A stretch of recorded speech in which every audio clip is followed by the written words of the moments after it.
बिगाड़ने, लोगों का खून बहाने के लिए इतना पैसा खर्च किया है जितना वो अपनी आवाम के पेट भरने के लिए खर्च करता तो आज आवाम बेहतर हालत में होती। लेकिन पाकिस्तान को तो भारत की बर्बादी से ही संतोष पड़ता था, लिहाजा भारत ने तय कर लिया बहुत हुआ, अब हम इसको नहीं सहने वाले।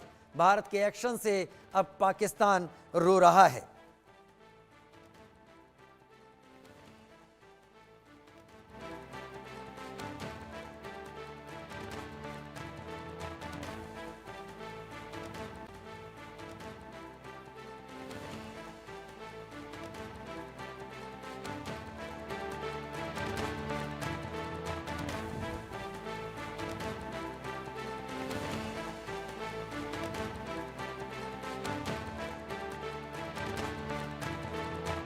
पाकिस्तान के सांसद रोने लगे। हम बहुत जल्दी उनकी तकरीर भी आपको दिखाएंगे जो अपने पाकिस्तान की संसद में पूर्व मेजर ताहिर कहते कहते रोने लगे हैं, और इससे आपको भी पता चलेगा कि हालात वहां क्या हैं, क्योंकि भारत को इतना ज्यादा पाकिस्तान ने घाव दिया। जुल्फकार अली भुट्टो को पाकिस्तान ऐसी हालत में हमेशा भूल जाता है जिन्होंने 1979 में पाकिस्तान के पीएम रहते हुए यूएन में जाके कहा था bleed India with 1000 cuts, Bharat को 1000 घाव देंगे और भारत का खून निकालेंगे। भारत ने भी अब कह दिया है बहुत हुआ, और अब भारत ने जवाब देना शुरू किया है तो पाकिस्तान अब कहने लगा है अल्लाह हमें बचाए, और कोई बचाने के लिए अब शायद नहीं आ सकता। तो पाकिस्तान भारत के हमले से डरकर संसद में सांसद रो रहे हैं, बाहर लोग रो रहे हैं, इधर आर्मी रो रही है और प्रशासन रो रहा है।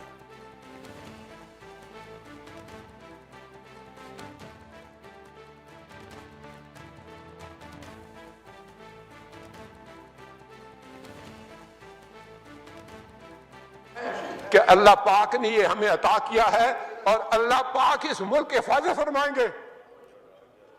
दुनिया में जहां भी देखें शायद हमारी कमी है, हम मजबूर हैं, हम गुनाहगार हैं, लेकिन रब्बे काबा हम तेरे हबीब के उम्मती हैं, खुदा का वास्ता हमसे रहम का मौला फरमा।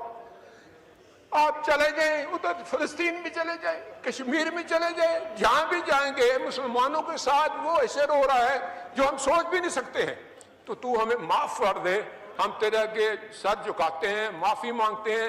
नहीं, इसमें दो राय नहीं है मौला कि हम बड़े गुनाहगार हैं, लेकिन तेरी रहमत बहुत वसी है। तू रहमत का एक जर्रा भी भेजेगा हमारी तरफ तो इंशाल्लाह हमारी कामयाबी होगी। और दुआ करते हैं रब्बे काबा दुनिया में जहां भी देखें शायद हमारी कमी है, हम मजबूर हैं, हम गुनाहगार हैं, लेकिन रब्बे काबा हम तेरे हबीब के उम्मती हैं, खुदा का वास्ता हमसे रहम का मौला फरमा। आप चले जाएं, उधर फिलिस्तीन भी चले जाएं, कश्मीर में चले जाएं, जहां भी जाएंगे मुसलमानों के साथ वो ऐसे रो रहा है जो हम सोच भी नहीं सकते हैं। तो तू हमें माफ कर दे, हम तेरे आगे सर झुकाते हैं, माफी मांगते हैं। नहीं, इसमें दो राय नहीं है मौला कि हम बड़े गुनाहगार हैं, लेकिन तेरी रहमत बहुत वसी है। तू रहमत का एक जर्रा भी भेजेगा हमारी तरफ तो इंशाल्लाह हमारी कामयाबी होगी। और दुआ करते हैं रब्बे काबा कि इस मुल्क की हिफाजत फरा और हमें दुश्मनों पर जो है वो फकीरत फरा और हमें उनको सनगूम करने की ताकत अता फरमा। मैं दुआ गो हूँ आर्म फोर्सेस के लिए, पाकिस्तानियों के लिए कि अल्लाह पाक हम सब की हिफाजत फरमाए और हमें आपस में जोड़ के रखे। जब भी गई है तो गोल्ड मेडल लेके आई है। तो आप सुन रहे हैं पूर्व मेजर ताहिर को पाकिस्तान की संसद में अब रोने लगे हैं। लेकिन जब तक पाकिस्तान भारत में खून बहा रहा था तब तक इनके आंसू नहीं निकले थे, तब तक इन्हें लग रहा था कि पाकिस्तान में तो सब ठीक है, कत्लो गारत तो भारत में हो रही है, मरने वाले तो भारतीय हैं, उनका खून बह रहा है तो इनके आंसू उनके खून को जरा भी सपोर्ट करते नहीं दिख रहे थे। लेकिन अब जब भारत ने तकलीफ दी, अब जब भारत ने कहा कि बस बहुत हुआ, तब अल्लाह याद आ गया, तब अपनी तकलीफें याद आ गई, तब अपने आंसू याद आ गए। लेकिन अब तक ऐसे सांसदों को पाकिस्तान की पार्लियामेंट में जरा भी दर्द नहीं था।